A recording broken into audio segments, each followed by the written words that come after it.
سر recording start. تو بنو امیہ کی جو حکومت ہے وہ ختم ہو چکی اور لوگ جو ہے نا وہ بہت بنو امیہ سے ناراض تھے، کیونکہ انہوں نے ظلم کا اور قتل کا اور جبر و استعداد کا بہت استعمال کیا تھا، جس وجہ سے لوگ ان سے ناخوش تھے۔ اس کے نتیجے میں بنو ہاشم کا ایک گروپ بن گیا، علویوں کا گروپ بن گیا، فاطمیوں کا گروپ بن گیا اور عباسیوں کا ایک گروپ بن گیا۔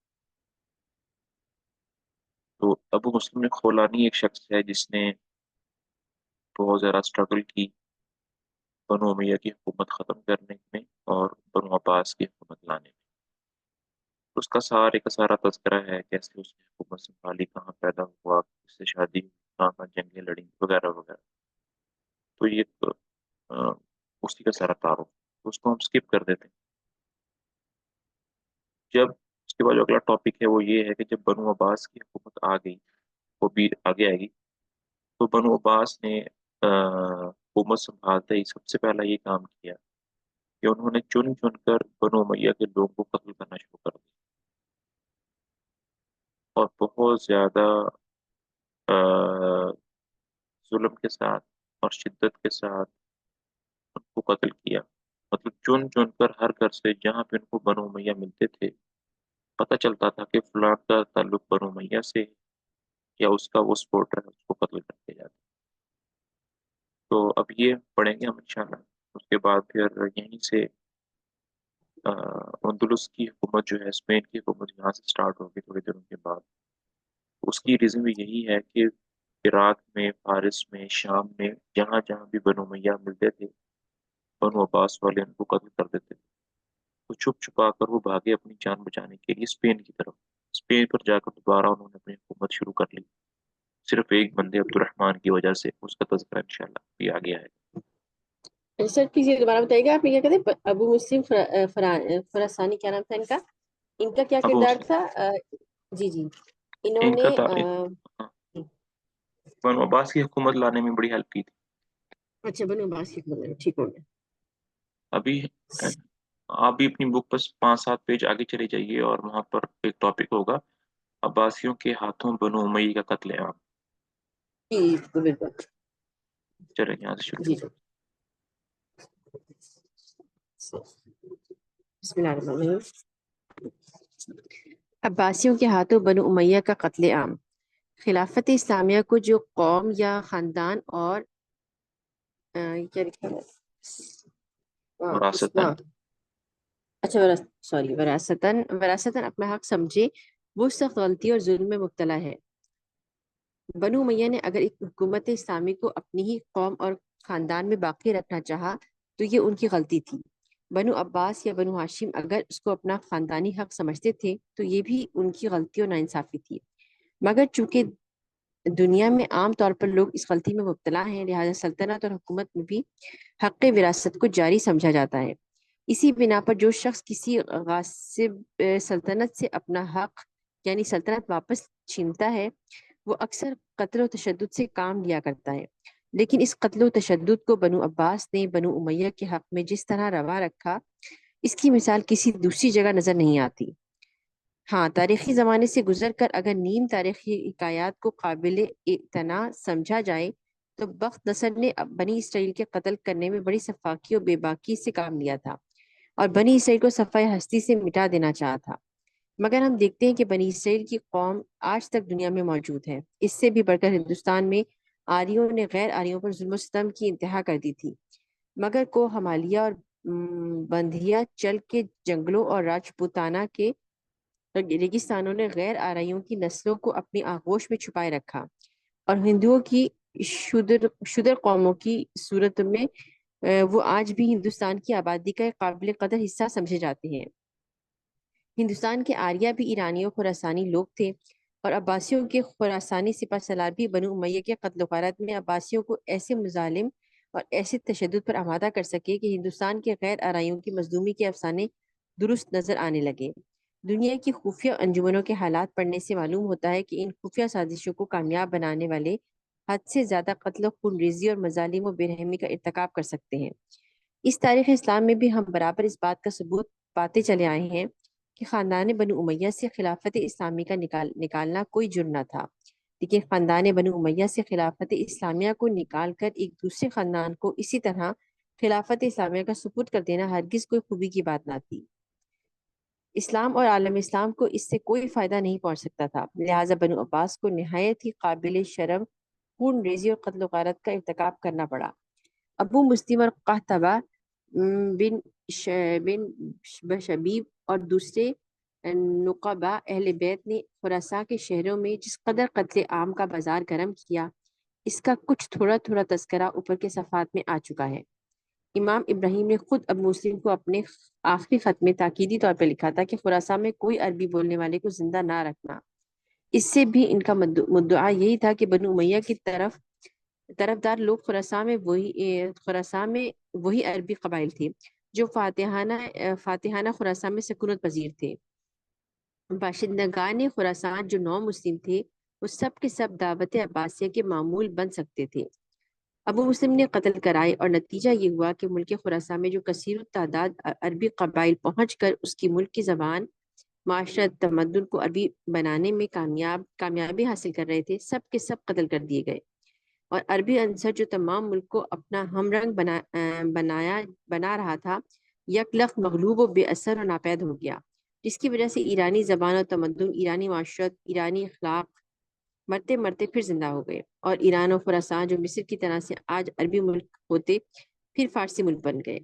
ابو مسلم خود خراسانی اور ایرانی نسل تھا، اس لیے عربوں کے قتل سے زیادہ دوسرا دلچسپ کام نہیں ہو سکتا تھا۔ قومی تعصب جس کو اسلام نے بالکل مٹا دیا تھا، عہد بنو امیہ ہی میں پھر عود کر آیا تھا، اور اسی قومی عصبیت و قبائلی افتراق کے واپس آ جانے کا نتیجہ تھا۔ بنو امیہ نے کس طرح تمام عربی قبائل بالخصوص بنو ہاشم کو مجبور بنا دیا تھا، اس لیے وہ ہر ایک اس شخص کو جس کی نسبت انہیں معلوم ہو جاتا تھا کہ یہ قبیلہ بنو امیہ سے تعلق رکھتا ہے، نہایت خوف اور دہشت کی نگاہ سے دیکھتے تھے۔ انہوں نے قابو پاتے ہی اپنی تمام قوت اور اس خوف و خطر سے محفوظ رہنے کے لیے صرف کر دی، اور مصمم ارادہ کر لیا کہ اس قبیلے کو صفحہ ہستی سے نیست و نابود کر دیا جائے۔ عبداللہ صفا کا چچا عبداللہ بن علی جب 5 رمضان سن 132 ہجری میں دمشق میں داخل ہوا تو اس نے قتل عام کا حکم دیا۔ ہاں، جب آخری یہ جو جی جی عبداللہ صفا ہے، یہ بنو عباس کا سب سے پہلا خلیفہ۔ بنو عباس بنو کا خلیفہ ہاں، بنو عباس کا صحیح۔ حضرت معاویہ بنو امیہ کے پہلے خلیفہ تھے۔ عبداللہ صفا جو ہے بنو عباس کا پہلا قبیلہ ہے۔ پیچھے ہم نے پڑھا مکہ کے اندر ایک میٹنگ ہوئی تھی، اس کے اندر عبداللہ بن صفا کا جو ہے نا ہوا تھا ڈیسائیڈ ہوا تھا کہ عبداللہ صفا بنے، اور یہ عباس کی آگے نسل سے ہے۔ اچھا، صحیح، ٹھیک ہو گیا۔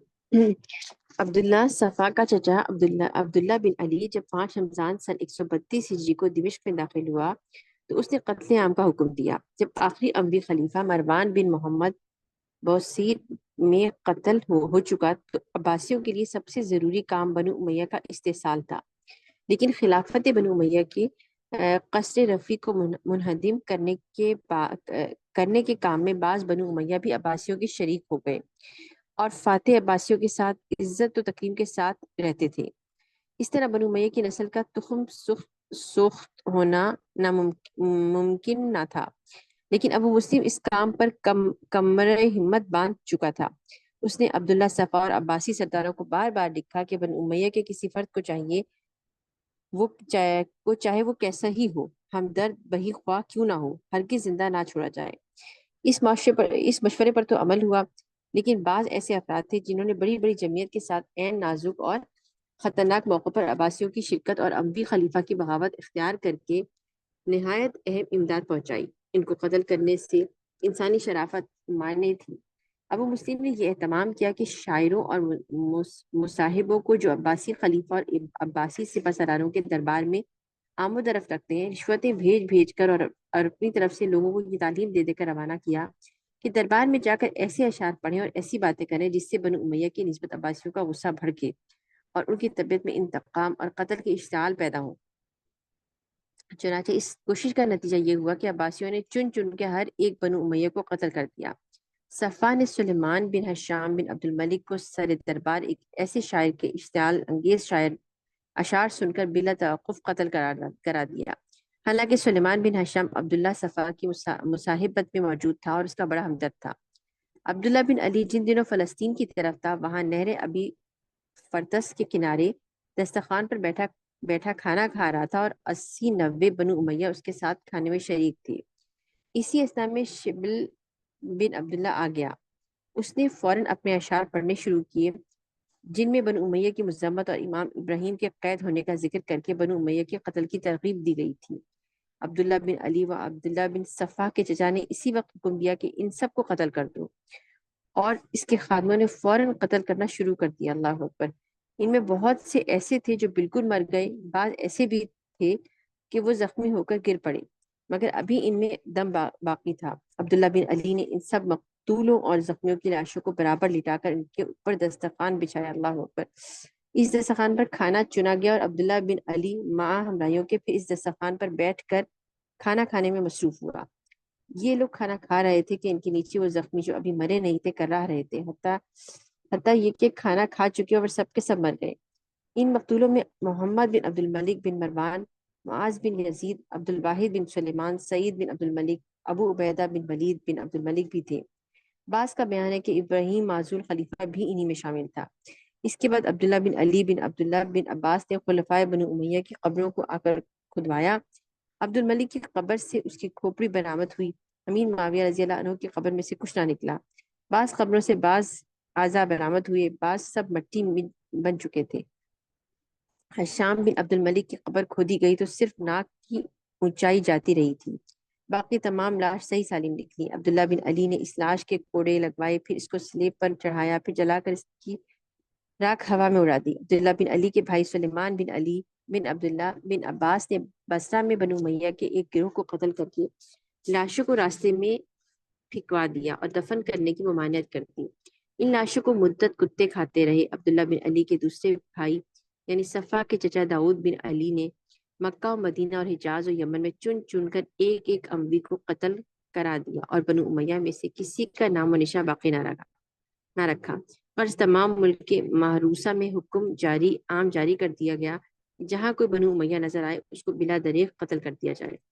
ولایتوں کے والی اور شہروں کے حاکم جو عموماً عباسی تھے، اپنی اپنی جگہ اس تجسس میں مصروف رہنے لگے کہ کہیں کسی بنو امیہ کا پتہ چلے اور اس کو قتل کیا جائے۔ یہاں تک کہ جس طرح کسی درندے کا شکار کرنے کے لیے لوگ گھروں سے نکلتے ہیں، اسی طرح بنو امیہ کا شکار کرنے کے لیے روزانہ لوگ گھروں سے نکلتے، اور بنو امیہ کے لیے کوئی مکان، کوئی گاؤں، کوئی قصبہ، کوئی شہر جائے امن نہ رہا، اور برسوں ان کو تلاش کر کر کے عباسی لوگ قتل کرتے رہے۔ خراسان میں ابو مسلم نے یہ کام اور بھی زیادہ اہتمام و ہمت کے ساتھ انجام دیا۔ اس نے نہ صرف بنو امیہ بلکہ ان لوگوں کو بھی جنہوں نے کبھی نہ کبھی بنو امیہ کی حمایت یا کوئی خدمت انجام دی تھی، قتل کروا دیا۔ اللہ اکبر! اس قتل عام میں جو لوگ بچ بچ کر ایک جگہ سے دوسری جگہ بھاگ کر جا سکے، انہوں نے اپنا بھیس بدل بدل کر نام اور قوم دوسری بتا کر ایک جگہ سرحدوں کی طرف رخ کیا۔ خراسان کے صوبوں اور ولایتوں میں یہ قتل عام چونکہ بہت زیادہ سخت اور شدید تھا، لہٰذا یہاں جو بنو امیہ اور ان کے ہمدرد قبائل تھے، وہ سندھ، کوہ سلیمان اور کشمیر کی طرف بھاگ کر پناہ گزین ہوئے۔ جن لوگوں نے اپنے قبیلوں کے نام بدل دیے تھے، وہ رفتہ رفتہ اسلامی حکومت کی حدود سے باہر نکل آئے، کیونکہ ان کو سلطنت عباسیہ کی حدود میں اطمینان حاصل نہیں ہو سکتا تھا۔ یہ مغرور عربی قبائل جو سندھ، کشمیر اور پنجاب وغیرہ کی طرف بھاگ کر آ گئے تھے، کہا جاتا ہے کہ ان کی نسلیں آج تک ہندوستان میں موجود ہیں، اور اپنے بدلے ہوئے ناموں اور پیشوں کی وجہ سے اپنے عربی نسرات ہونے کو بھول گئی ہیں۔ بنو امیہ یہ کا جو ایک شخص عبدالرحمن جی واللہ عالم، یہ بات اب ٹھیک ہے یا کتنی وہ ہے؟ سننے میں یہ آیا کہ جو مفتی تقی عثمانی صاحب جو کراچی کے ہیں، آپ لوگوں نے جی ان جی کا نام سنا ہوگا، جو کافی مشہور شخصیت ہیں، جی جی ان کے بارے میں کوئی بتا رہے تھے کہ وہ بھی بنو امیہ سے ہیں۔ اچھا، ہاں، واللہ عالم۔ ہاں وجہ صحیح وجہ ہے، اس تو میں تو کچھ کہہ ہی نہیں سکتے جی جی ہاں، تو بہت سارے لوگ اس طرح اپنی جان بچانے کے لیے جو ہے نا وہ پاکستان، انڈیا پاکستان میں آئے، جیسے آپ کو عثمانی، صدیقی، اس طرح کے لوگ ملیں گے آپ کو۔ اچھا صحیح، ہاں، ٹھیک اب تو اپنی جان بچانے کے لیے آئے، تو بہت سارے عرب لوگ وہ ہند اور سندھ میں آئے، یہاں پر آ کر بس گئے اپنی جان بچانے کے لیے. صحیح انہی میں ہمارے سے دوسرے ختم ہوئی. جی جی. ہمارے خاندان میں سب آئے ہوئے تھے، فاروقی صدیقی جتنے ہیں نا سب وہی کہتے ہیں، عمر فاروق رضی اللہ عنہ، ابو بکر صدیق، ہم لوگ انہی کے خاندان سے. اچھا، اب آپ کو یہاں سے اب دیکھیں، یہ جو لوگ بھاگے ہیں اپنی جان بچانے کے لیے، یہ ایک ریئیکشن تھا بنو عباس کے قتل عام کا. ٹھیک ہے، آپ لوگوں کو میپ کے اوپر نظر آ رہا ہوگا.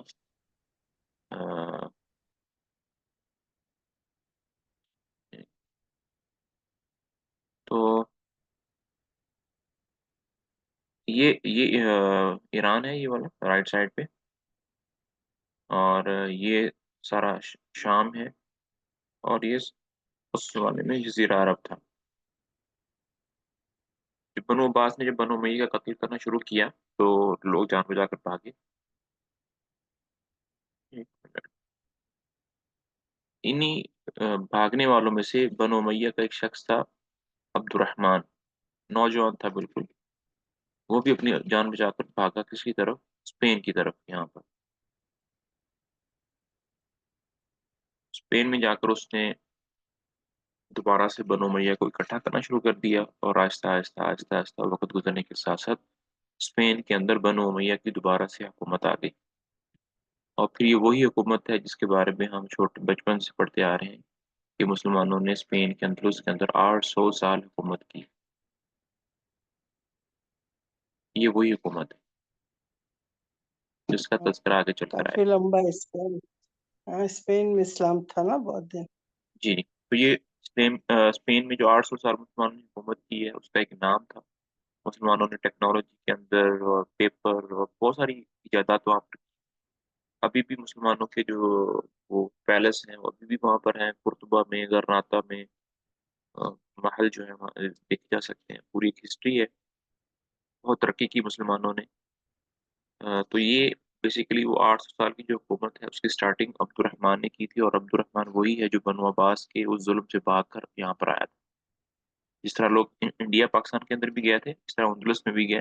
اندلس میں جا کے دوبارہ انہوں نے اسٹرگل کر کے وہاں کی حکومت بنائی. چلیں آگے بڑھیے. تو یہ لوگ جی سر. بخارا بھی گئے تھے کیا؟ ہر طرف گئے ہوں گے، ہر طرف گئے ہوں گے، لیکن پتہ نہیں چل سکا کیونکہ یہ اپنا نام اور بیس بدل بدل کر گئے تھے وہاں پر. سر آگے آئے گا، آگے آئے گا عبد الرحمان کا جو ہے آگے ذکر آئے گا جی اس جی. میں. جی عبد جی سر الرحمان کی آئے گا. قیمت. جی جی آگے اچھا آگے ہے، سر. بلکہ کیونکہ آئے گا نہیں، آگے ہے. بخارا زیادہ تر فاروقی ہم لوگ کیا سب بخارا سے کہتے ہیں مائگریٹڈ. جی. صحیح. ٹھیک ہے. یہ مغرور عربی قبائل جو سندھ، کشمیر اور پنجاب وغیرہ کی طرف بھاگ کر آئے تھے، کہا جاتا ہے کہ ان کی نسلیں آج تک ہندوستان میں موجود ہیں، اور اپنے بدلے ہوئے ناموں اور پیشوں کی وجہ سے اپنے عربی نژاد ہونے کو بھول گئی ہیں. بنو امیہ کا ایک شخص عبد الرحمن بن معاویہ بن ہشام شکار ہوتے ہوتے بال بال بچ گیا اور فرار ہو کر مصر و قیروان ہوتا ہوا اردس میں پہنچ گیا. اور اردس چونکہ دعوت عباسیہ کے اثر سے نسبتاً پاک تھا، وہاں بنو امیہ کے ہوا خواہ بکثرت موجود تھے، لہٰذا اندلس پہنچتے ہی اس ملک پر قابض ہو گیا اور ایک ایسی سلطنت و خلافت قائم کرنے میں کامیاب ہو گیا جس کو عباسی خلفاء ہمیشہ رشک کی نگاہوں سے دیکھتے رہے اور اس اموی سلطنت کا کچھ نہ بگاڑ سکے. صحیح.